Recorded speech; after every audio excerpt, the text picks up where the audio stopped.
So having spoken the truth, reggae boy Leon Bailey is coming under pressure for suggesting that for the current team to qualify for the World Cup, they need more stability in team selection and to grow and gel more together as a team with more chemistry and camaraderie. And believe it or not, people are chastised the ball for that.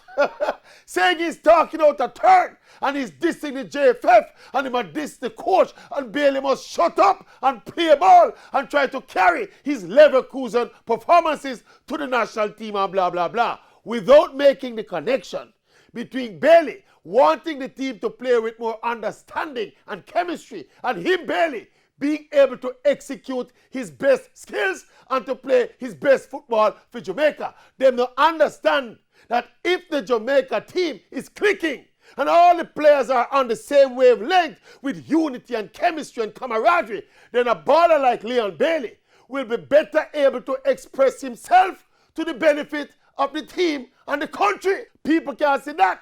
And I say the man this and the man that. It's them thing. Why them say football fans not so bright? Yes. It's them kind of thing. Give football fans bad name.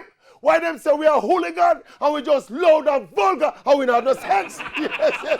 For a baller to be begging for more chemistry and camaraderie in his team, anybody who criticizes that is not just a football dunce, but a general overall dunce. Yes. Dunce for the Eden name, Bambula.